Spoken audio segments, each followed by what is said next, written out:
Grab your brushes, it's time for some fast, effective painting.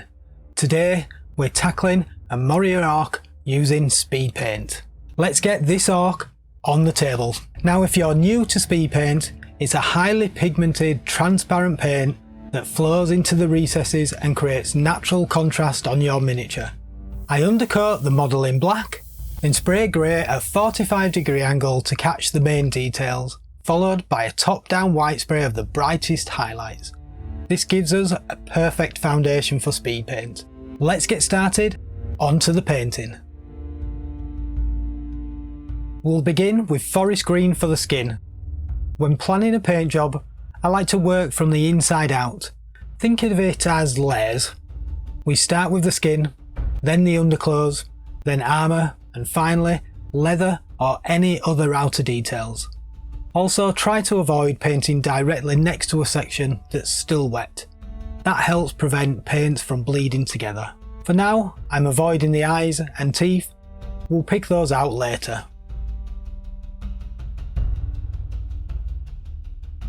Once the skin's done and dry, we'll move onto the cloth. Grab your slaughter red and start covering all the exposed fabric.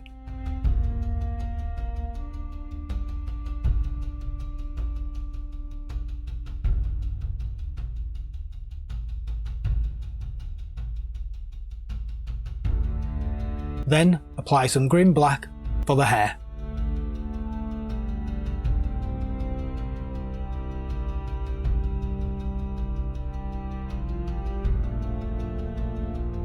Next up is the leather.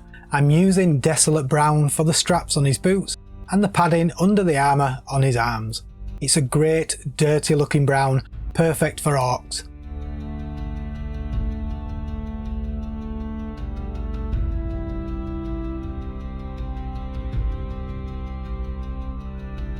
Now for the armour, I'm using Broadsword Silver. It does leave a glossy finish, which I'm not a fan of, but once we hit it with matte varnish later, it settles into a nice, realistic base metal.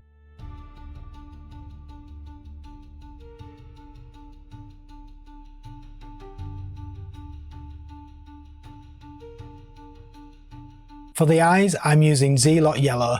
That should give them a sharp, sinister glow.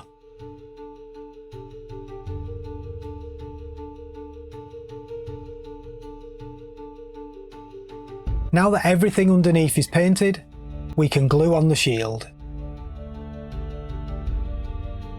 At this stage, which is only taking around 10 minutes, you could absolutely add a simple base and get straight to gaming. But if you want to push with a little more quality and a little further, here's how we added that extra detail. First, let's knock back that glossy finish with some matte varnish.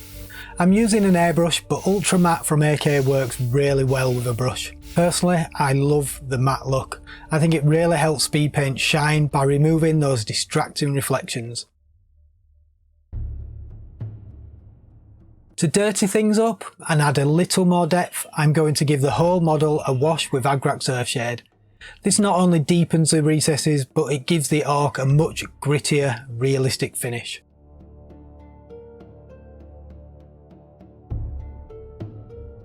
Now for rust, I'm using Dirty Down Rust, but a thinned orange paint works really well too. I strongly recommend using a cheap brush here. This stuff is really tough and brittles and you don't want to be using your good sable brushes. I'm applying the rust mostly on areas and crevices where it would naturally build up and trying to avoid the highlights where it would rub away.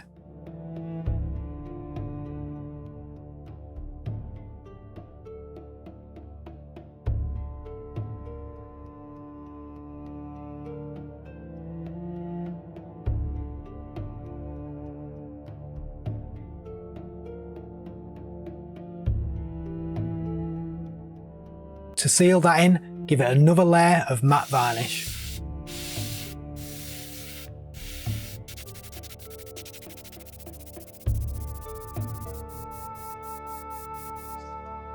Then, to bring some metal shine back, I'm using Lead Belcher for edge highlighting. I'm using a dry brush technique and lightly catching the raised edges of the armour, shield and the sword.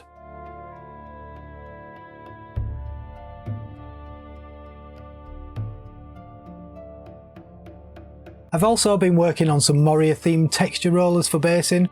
I'll cover those in a separate video, but for now I'll grab one of those finished bases, glue on the orc, and he's ready to take on the Fellowship. And there we have it, one Moria orc, painted fast with speed paint and ready for the tabletop.